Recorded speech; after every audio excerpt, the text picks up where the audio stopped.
Hi అందరికీ welcome back to my channel. మీలో ఎవరైనా ఫస్ట్ టైం నా ఛానల్ చూస్తే కనుక సబ్స్క్రైబ్ చేసుకోండి. Last time current affairs video చేసినప్పుడు చాలామంది అడిగిన ప్రశ్న బ్యాంకింగ్ అవేర్నెస్. అంటే నేను కరెంట్ అఫైర్స్ ఏమేమి టాపిక్ చదవాలి, ఎక్కడ చదవాలి, ఎలా ప్రాక్టీస్ చేసుకోవాలి, ఎలా రివిజన్ చేసుకోవాలి, క్విజెస్, సోర్సెస్ అన్నీ చెప్పాను. అయితే ఇప్పుడు నేనేం చెప్పబోతున్నాను అంటే కంప్లీట్గా బ్యాంకింగ్ అవేర్నెస్లో ఎలా చదవాలి, ఏం చదవాలి, ఎక్కడ చదవాలి అని. నార్మల్గా చదవడం ఎవరైనా చేస్తారు, కానీ ఎలాంటి టాపిక్ చదవాలి అనేటటువంటిది కొత్త వాళ్ళకి తెలియదు కాబట్టి నేను ఈ వీడియో చేస్తున్నాను.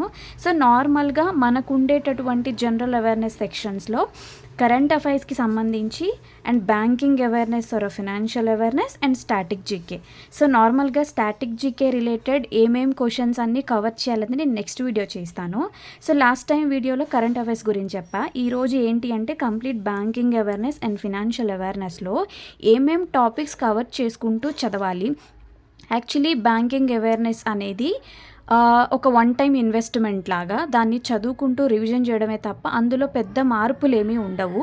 సో కాబట్టి మీరు ఒక బుక్ కొనుక్కున్నా పర్లేదు, పీడిఎఫ్ చూసినా పర్లేదు, వీడియో క్లాసెస్ చూసినా పర్లేదు, దానిని వన్ టైం ఇన్వెస్ట్మెంట్ లాగా మనం గుర్తుపెట్టుకొని చదువుకుంటూ వెళ్ళాలి. కరెంట్ అఫైర్స్ ఏముంది, ఎవ్రీ మంత్ మారుతూ ఉంటుంది, పీడిఎఫ్ చేంజ్ చేసుకోవాలి, నోట్స్ సపరేట్ రాసుకోవాలి, మళ్ళీ క్లాసెస్ వినాలి, అవన్నీ అప్డేటెడ్ కాకుండా ఓవర్డేటెడ్ అయిపోతాయి. సో ఇప్పుడు బ్యాంకింగ్ అవేర్నెస్లో ఏంటి అంటే నేను కొన్ని టాపిక్స్ చెప్తాను. ఆ టాపిక్స్ అనేటటువంటివి ఈ బ్యాంకింగ్ అవేర్నెస్ అన్నీ కూడా కవర్ చేస్తూ ఉంటాయి. సో అలాంటి టాపిక్స్ని మీరు పిక్ చేసుకొని చదవండి. నార్మల్గా ఇప్పుడు కరెంట్ అవేర్నెస్ అంటే బ్యాంకింగ్ కరెంట్ అనేది ఎలా ఉంటుంది అంటే ఈ బ్యాంకింగ్ అవేర్నెస్లో మనం బ్యాంకింగ్ రిలేటెడ్ మొత్తం మళ్ళీ అగైన్ 3 టైప్స్ అనమాట. ఒకటి స్టాటిక్ బ్యాంకింగ్ ఫార్మెట్లో చదువుకోవాలి.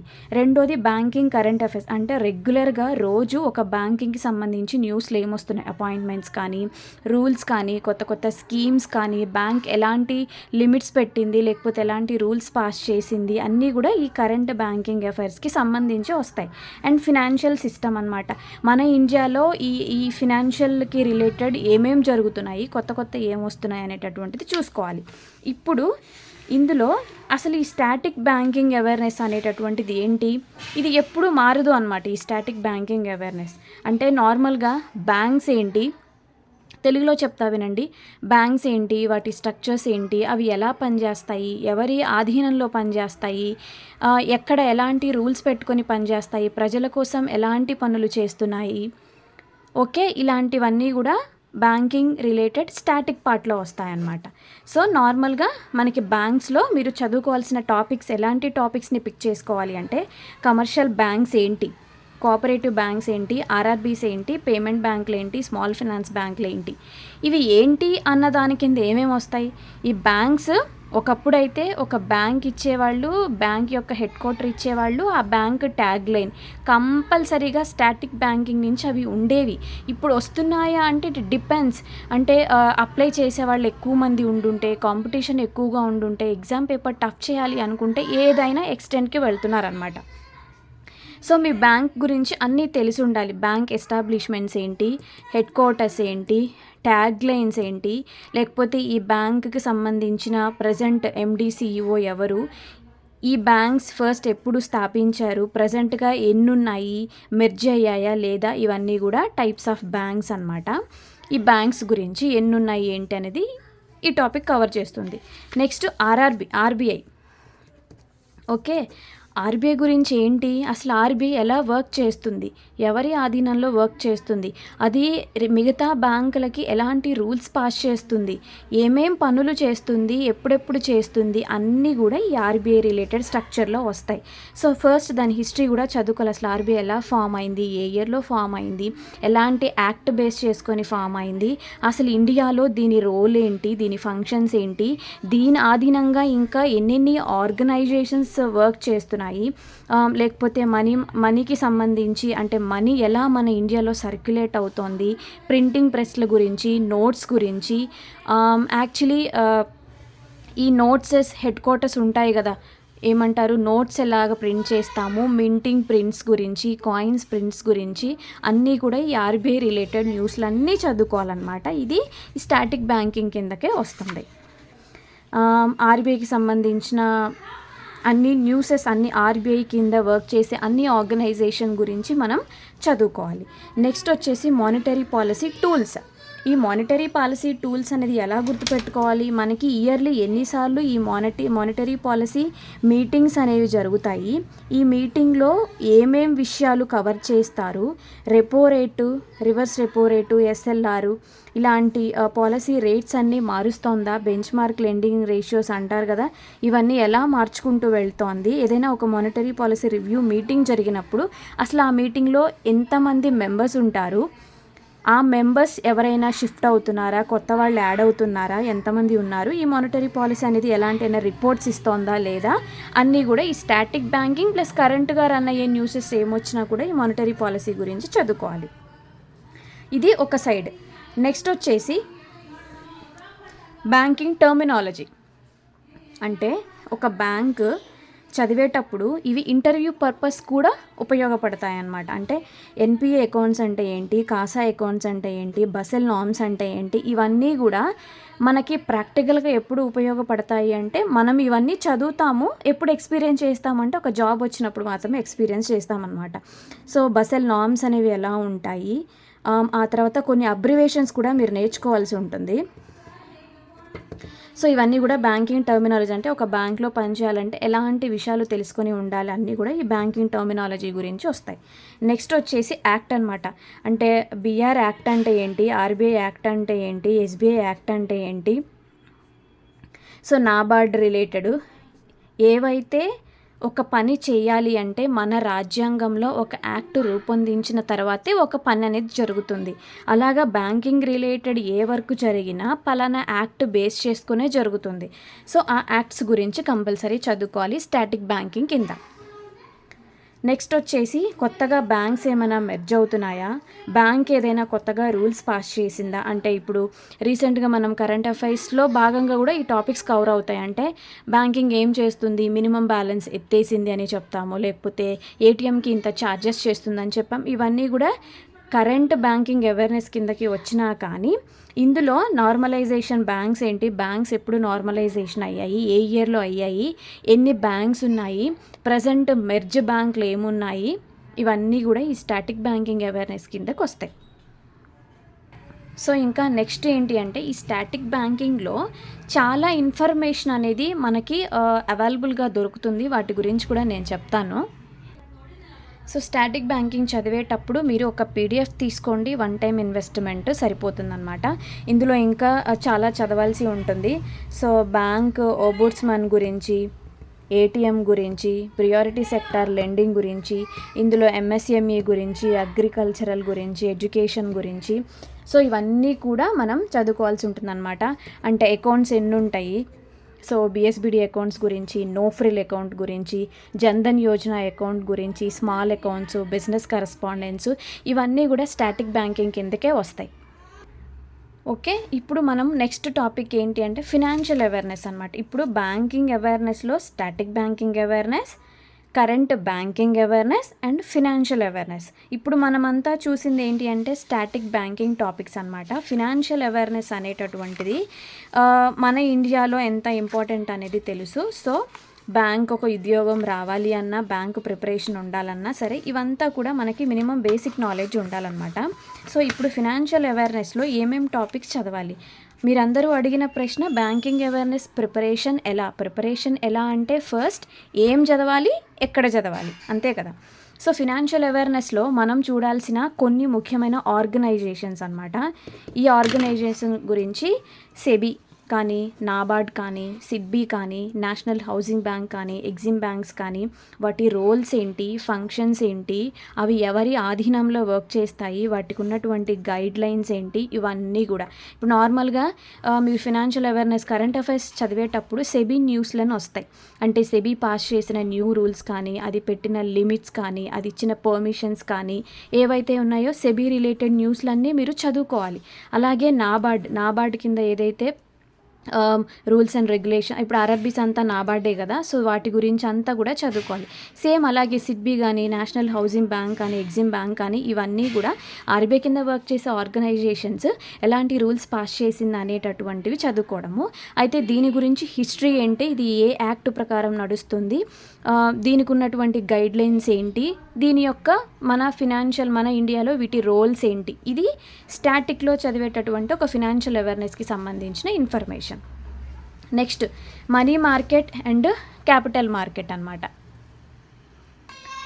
ఓకే, ఈ మనీ మార్కెట్ అండ్ క్యాపిటల్ మార్కెట్లో అంటే ఎలా చెప్తారు, ట్రెజరీ బిల్స్, టీ బిల్స్ అంటారు కదా, treasury bills, commercial papers, certificate of deposits and cash management bills ఉంటాయి. ఇవన్నీ కూడా మనీ మార్కెట్ కిందకు వస్తాయి. ఈ టాపిక్స్ అన్నిటిని చదువుకోవాలి. వీటి అబ్రివేషన్స్ ఏంటి, టీ బిల్స్ అంటే ఎన్ని డేస్, కమర్షియల్ పేపర్స్ అంటే ఎన్ని డేస్, ఇవన్నీ కూడా చదువుకోవాలన్నమాట. నెక్స్ట్ క్యాపిటల్ మార్కెట్ అంటే వీటి మధ్య డిఫరెన్సెస్ చదువుకోవాలి. క్యాపిటల్ మార్కెట్లో ఏమేమి ఉంటాయి, ఈక్విటీ ఏంటి, డెబెంచర్స్ ఏంటి, ఇవన్నీ కూడా మనీ మార్కెట్, క్యాపిటల్ మార్కెట్ మధ్య ఉన్నటువంటి తేడాలు చదువుకోవాలి. నెక్స్ట్ వచ్చేసి క్రెడిట్ రేటింగ్ ఏజెన్సీస్ అన్నమాట. ఈ క్రెడిట్ రేటింగ్ ఏజెన్సీ అనేటటువంటివి చాలా క్రూషియల్ రోల్ ప్లే చేస్తాయి మన ఇండియన్ ఫినాన్షియల్ సిస్టంలో. సో క్రెడిట్ రేటింగ్ ఏజెన్సీస్ చదివేటప్పుడు మీరు ఒక ఫినాన్షియల్ డెసిషన్స్ ఎలా ఉంటాయి మన ఇండియాలో అనేటటువంటివి చదువుకోవాలన్నమాట.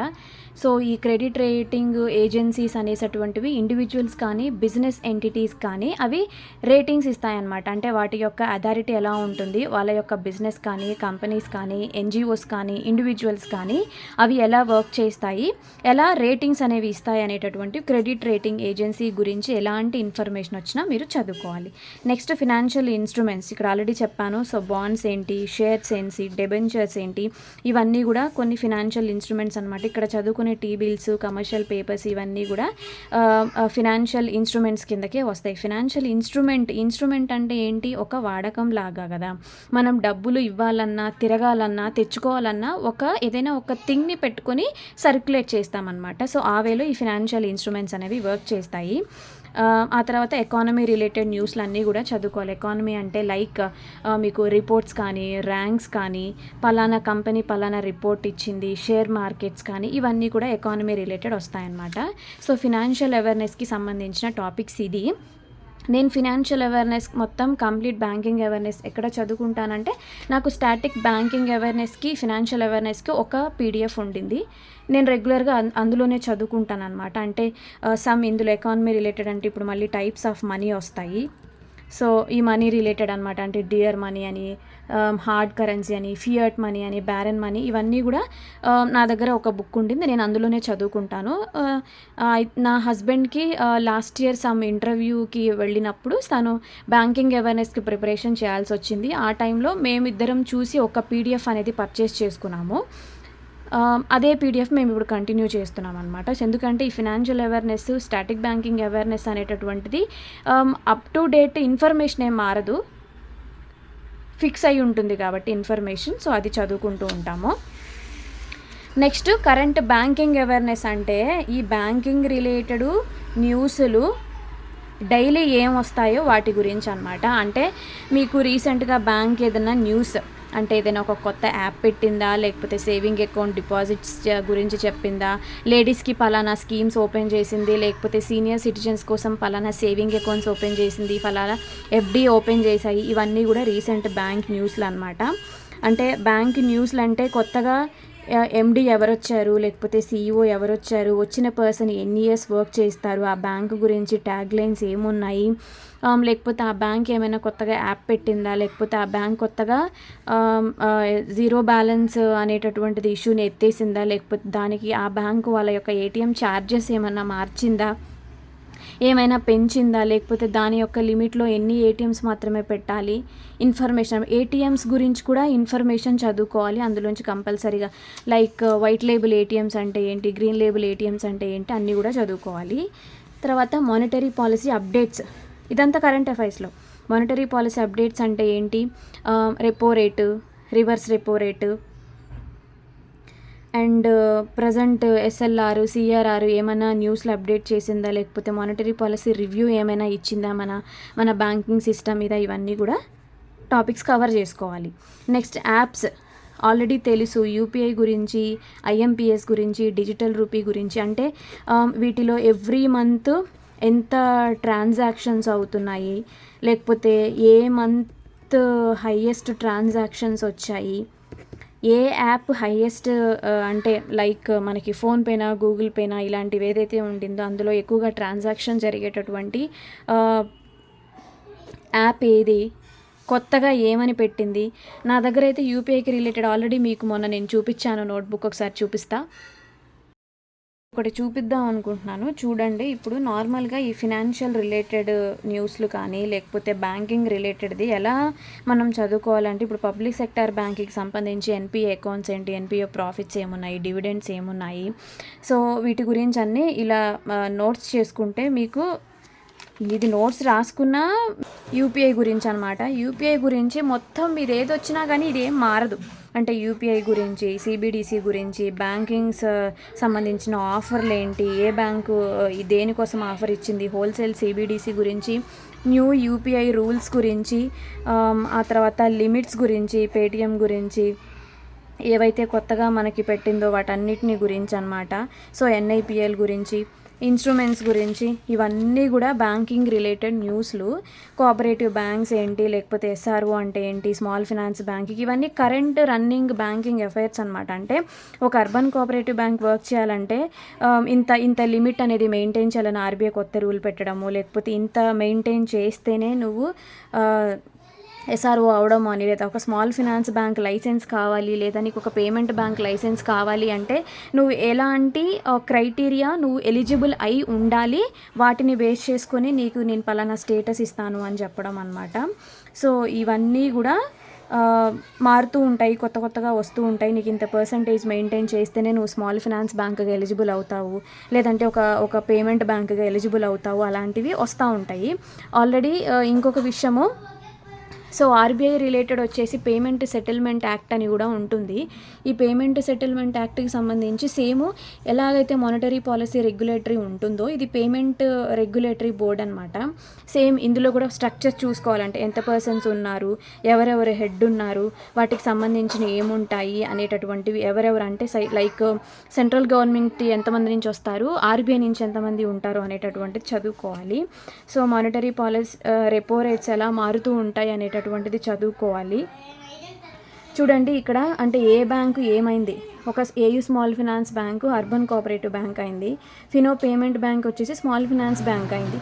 ఇవి కూడా ఎగ్జామ్స్ అడుగుతారు. ఒక స్మాల్ ఫినాన్స్ బ్యాంక్ ఒక అర్బన్ కోఆపరేటివ్ బ్యాంక్ అవ్వాలి అంటే క్రైటీరియా ఏంటి, ఒక పేమెంట్ బ్యాంక్ ఒక స్మాల్ ఫినాన్స్ బ్యాంక్ అవ్వాలి అంటే క్రైటీరియా ఏంటి, ఇక్కడ ఆల్రెడీ రాసి ఉంటుంది చూడండి.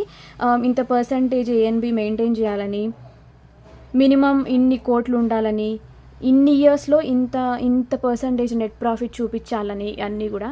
సో షెడ్యూల్ బ్యాంకింగ్ గురించి అన్నీ కూడా, ఎన్బిఎఫ్సిస్. సో ఇలా అంతా కూడా ఏదైతే కరెంట్ రన్నింగ్గా ఏవైతే వస్తాయో ఇలా ఇవన్నీ కరెంట్ అఫైర్స్ అనమాట. బ్యాంకింగ్లో ఆర్బీఐ గురించి, ఏమేం బ్యాంక్స్ ఉన్నాయి, రిటైల్ డైరెక్ట్, ఇది చాలా ఇంపార్టెంట్ అండి. రిటైల్ డైరెక్ట్ అకౌంట్ మొన్న ఎస్బీఐ క్లర్క్లో అడిగారు. సో టీ బిల్ చెప్పాను కదా, government of securities, SDLs, SGBs, so monetary policy, gold monetization schemes, ఇవన్నీ కూడా అనమాట. సో ఫారిన్ డైరెక్ట్ ఇన్వెస్ట్మెంట్, ఇవన్నీ important. So expect credit loss గురించి, ఆర్బీఐ గురించి ఏ న్యూస్ వచ్చినా మీరు వదిలిపెట్టకూడదు అనమాట. ఆర్బీఐ కొత్తగా వచ్చిన గైడ్లైన్స్ ఏమున్నాయని, ఎలాంటి గైడ్లైన్స్ మెయింటైన్ చేస్తోంది, లేకపోతే అర్బన్ కోఆపరేటివ్ బ్యాంక్స్కి ఎలాంటి రూల్స్ ఇచ్చింది, ఇవన్నీ అనమాట. 1 టైర్, 2 టైర్, టైర్ 3 అని ఉంటాయి. నామినీస్ గురించి, ఐఆర్డిఐ గురించి, ఎస్బీఐ గురించి, ఇట్లా ఓకే, ఫినాన్షియల్ ఫ్రాడ్ గురించి, ఇవన్నీ కూడా మీకు రెగ్యులర్గా ఏమైతే న్యూస్లు వస్తాయో అవి చదువుకోండి. ఇదంతా కూడా చెప్పాను కదా. సో, బ్యాంకులు మెర్జ్‌లేంటి, అపాయింట్‌మెంట్‌లేంటి, కొత్తగా ఏ ఆర్గనైజేషన్‌కి ఎవరు వచ్చారు, ఎండీ ఎవరు, సీఈఓ ఎవరు, ఎన్నేళ్ళు ఉంటారు, లేడీయా, జెంటా, ఆయన ఆల్రెడీ ఏ బ్యాంక్ నుంచి వచ్చారు, ఇవన్నీ కూడా అడుగుతారనమాట. రీసెంట్‌గా 2023లో ఆర్ఆర్‌బీ పీఓ అండ్ ఆర్ఆర్‌బీ క్లర్క్‌లో మ్యాచ్ ద ఫాలోమ్ ఇచ్చారనమాట. అంటే ఎలా అంటే ఒక బ్యాంక్ ఇస్తారు, ఇట్లా 4, 5 బ్యాంకులు ఇస్తారు, ఇక్కడ పర్సన్స్ ఇస్తారు. సీఈఓ అలా ఇచ్చినప్పుడు ఏ బ్యాంక్‌కి ఏ పర్సన్ సీఈఓ అనేటటువంటిది మనం మ్యాచ్ ద కాలమ్ చేయాలి. సో, పేపర్ స్ట్రిక్ట్‌గా చేయాలి అంటే ఇంగ్లీష్‌లో అడిగినట్టు మ్యాచ్ ద కాలమ్ కూడా జనరల్ అవేర్‌నెస్ అడుగుతారనమాట. లైక్ ఒక స్కీమ్ ఇస్తారు, ఆ స్కీమ్ గురించి సమ్ ఇన్ఫర్మేషను లేకపోతే సమ్ మ్యాటర్ ఇచ్చేసి ఇందులో ట్రూ ఏది, ఫాల్స్ ఏది అని అడుగుతారు. మీరు చదువుకునేటప్పుడు స్కూల్ పిల్లల్లాగా ఎంసీక్యూస్ మాత్రమే చదువుకోవడం కాదు, ఒక యూపీఎస్సీ ఆస్పిరెంట్స్ ఎలా ఇచ్చినా రాసేలాగా ఉంటారు చూసావా, సో అలా కూడా చదువుకోవాలి. సో, గవర్నమెంట్ స్కీమ్స్ అనేటటువంటివి చాలా ఇంపార్టెంట్. నేను మీకు ఒక చిన్న విషయం చూపిస్తా. ఇలా స్కీమ్స్ నోట్ చేయమని చెప్పను, కానీ స్కీమ్ చదువుకునేటప్పుడు ఏమేం విషయాలు చదువుకోవాలనేది చూసుకోండి. అంటే ఏదైనా ఒక స్కీమ్ వచ్చినప్పుడు ఏ ఇయర్‌లో, ఇన్నాళ్ళంటే ఏ స్కీము ఏ మినిస్ట్రీ అది పాతకాలం, కానీ ఇప్పుడు అలా కాదు, క్వశ్చన్ అడిగే విధానంలో కూడా అప్డేట్ అయింది. సో, ఏదైనా స్కీమ్ అడిగేటప్పుడు ఎలా చదువుకోవాలి అంటే మీరు అది ఏ ఇయర్‌లో ఎస్టాబ్లిష్మెంట్ అయింది, ఆ స్కీమ్ యొక్క టార్గెట్ ఏంటి, టార్గెట్ ఫస్ట్ రీచ్ అయింది ఎవరు, ఇంకా ఎంత రీచ్ అవ్వాలి అనేది చదువుకోవాలన్నమాట. సో, ప్రతి స్కీమ్కి మీరు అబ్రివేషన్స్ అనేవి చదువుకోవాలి. దానిని ఏ పర్పస్ మీద అప్లై చేసుకున్నారు అంటే ఎవరి కోసం మెయింటైన్ చేశారు అనేది చదువుకోండి. ప్రతి ఒక్క స్కీమ్ చదివేటప్పుడు టార్గెట్ మిస్ అవ్వద్దు అండ్ ఇయర్ మిస్ అవ్వద్దు అనమాట. అంటే ఏ ఇయర్లో ఎస్టాబ్లిష్మెంట్ చేశారు.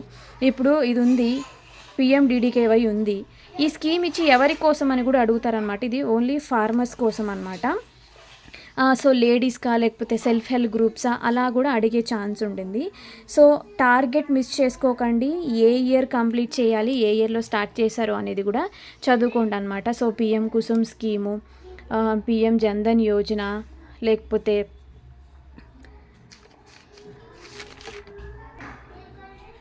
సో, PM సూర్యఘర్ అనేటటువంటి స్కీమ్ మీరు చదువుకునేటప్పుడు టార్గెట్ ఏంటి, అంటే ఎలాంటి టార్గెట్స్ రీచ్ అవ్వాలి ఎప్పటికల్లా అని, ఫస్ట్ కంప్లీట్ అయింది ఏంటి, హైయెస్ట్ రూఫ్ టాప్స్ ఏమున్నాయి, ఇన్సెంటివ్స్ ఎవరెవరికి ఏమేంటి అనేటటువంటి గైడ్లైన్ చదువుకోవాలన్నమాట. ఓకే, జల్ జీవన్ మిషన్ కానీ, PM సేతు కానీ, PM మిత్ర కానీ. ఇప్పుడు ఇది నేను మళ్ళీ ఎగ్జామ్స్ చదువుకునేటప్పుడు ఇవన్నీ స్కీమ్స్, ఈ స్కీమ్ చదువుకునేటప్పుడు కరెంట్ అఫైర్స్ చదివేటప్పుడు కొత్తగా ఏమైనా న్యూస్లు వస్తే ఈ గ్యాప్లో నేను యాడ్ చేసుకుంటూ ఉంటాను. ఎందుకంటే ఈ స్టార్ట్ చేసినప్పుడు పెట్టుకున్న టార్గెట్స్ ఏం మారవు, రీసెంట్గా ఏదైతే అచీవ్ చేసి ఉంటాయో అవి ఇక్కడ యాడ్ చేసుకుని రివిజన్ చేసుకుంటే సరిపోతుంది అనమాట. సో, సాతి పోర్టల్ గురించి, మైత్రి, ఇవన్నీ చాలా చాలా చాలా ఇంపార్టెంట్ అనమాట. సో, సాతి పోర్టల్, మైత్రి పోర్టల్, PM ఈ డ్రైవ్, NBS స్కీము, సో ఇలా అనమాట. సో, ప్రిఫరెన్స్ ఇచ్చేటప్పుడు సెంట్రల్ గవర్నమెంట్ స్కీమ్స్కి మీరు ఎక్కువ ఇంపార్టెంట్ ఇవ్వండి. ఇప్పుడు ఎలాంటి టాపిక్స్ని ఎలా చదువుకోవాలని చెప్పాను కదా, ఎక్కడ చదవాలి అనేవి కూడా నేను మీకు కొన్ని విషయాలు చెప్తాను. మీరు చదువుకునేటప్పుడు స్టాటిక్ బ్యాంకింగ్ అవేర్నెస్ వచ్చేసి బుక్స్ ఫార్మెట్లో చదువుకోండి, లేదు అంటే ఒక ఆన్లైన్ క్లాసెస్లో చదువుకోండి. మీకు నచ్చిన ఏదైనా ఒక వెబ్సైట్ తీసుకొని ఒక పీడిఎఫ్ని డౌన్లోడ్ చేసుకొని చదువుకోండి. పీడిఎఫ్ డౌన్లోడ్ చేసుకొని చదువుకుంటే ఏమవుతుందంటే అది ఎప్పటికీ చేంజ్ అవ్వదు కాబట్టి మన దగ్గర ఉంటుందన్నమాట. ఓకే, వీడియో లెక్చర్స్ కూడా మీరు వినొచ్చు. ఎలా అంటే వీడియో లెక్చర్స్ అనేటటువంటి ఒక 4-5 అవర్స్ అలా కాకుండా షార్ట్ వీడియో ఫార్మాట్లో కూడా ఉంటాయి. లైక్ నేను చెప్తున్నాను, అనిల్ అగర్వాల్ సార్ ఉంటారు, ఆల్రెడీ అందరికీ తెలిసి ఉంటుంది. యూట్యూబ్లో ఫ్రీ కంటెంట్ ఉంటుంది. ఈ సార్ ఛానల్కి వెళ్ళి యూట్యూబ్లో సమ్ ప్లేలిస్ట్ ఉంటాయి. ఈ ప్లేలిస్ట్లో ఫినాన్షియల్ అవేర్నెస్, బ్యాంకింగ్ అవేర్నెస్ అనేటటువంటి వీడియో ఫార్మాట్లో ఉంటాయి. 5 minutes 10 minutes అలా. మీరు డైలీ ఒక 4 వీడియోలు 5 వీడియోలు అని పెట్టుకున్నా కానీ ఒక 1 monthలో సార్కి సంబంధించిన అన్ని క్లాసెస్ ఫినిష్ చేయొచ్చు. నెక్స్ట్ బ్యాంకింగ్ అవేర్నెస్కి సంబంధించి స్టడీ నీతి ఛానల్లో కంప్లీట్ ఇన్ఫర్మేషన్ ఉండింది. 7 hours 8 hours క్లాస్ ఉంటే మీరు చాప్టర్ వైజ్గా కూడా వినండి. ఒకే రోజు 8 గంటల క్లాస్ వినమని నేను చెప్పట్లేదు. Next GA with Sheetal ma'am, మీరు నేను చెప్పిందే ఫాలో అవ్వమని నేను చెప్పట్లేదు. మీరు రెగ్యులర్గా ఎవరినైతే ఫాలో అవుతారో వాళ్ళ ప్లేలిస్ట్కి వెళ్ళినప్పుడు banking awareness, financial awareness already కొన్ని లెక్చర్స్ చేసి ఉంటారు, అది చదువుకోండి అనమాట. నెక్స్ట్ తెలుగులో కూడా అడ్డా 247లో కొన్ని ప్లేలిస్ట్ ఉన్నాయి, ఒక 15 or 16 ప్లేలిస్ట్ అయితే ఉన్నాయి.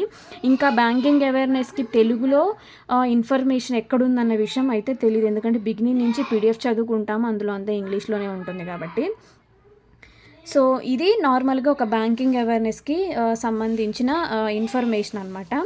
నేను ఈ ఛానల్స్ అనేవి కావాలంటే స్క్రీన్ షాట్ తీసుకోండి, లేకపోతే యూట్యూబ్ కమ్యూనిటీ ట్యాబ్లో పోస్ట్ చేస్తా. ఇది కంప్లీట్గా బ్యాంకింగ్ అవేర్నెస్లో చదవాల్సిన టాపిక్స్ అనమాట. సో నార్మల్గా నా నోట్స్ అనేటటువంటిది నేను చదువుకునేటప్పుడు షార్ట్ కట్స్గా రాసుకుంటాను, ఇది దీనికి సంబంధించింది. సో ఈ వీడియో మీకు నచ్చింది అనిపించినా లేదా వర్త్ అనిపించినా లైక్ చేయండి. ఇంకా ఎలాంటి కంటెంట్ నా ఛానల్ నుంచి ఎక్స్పెక్ట్ చేస్తున్నారో అడగండి, కంప్లీట్ ఇన్ఫర్మేషన్ నేను చేస్తాను.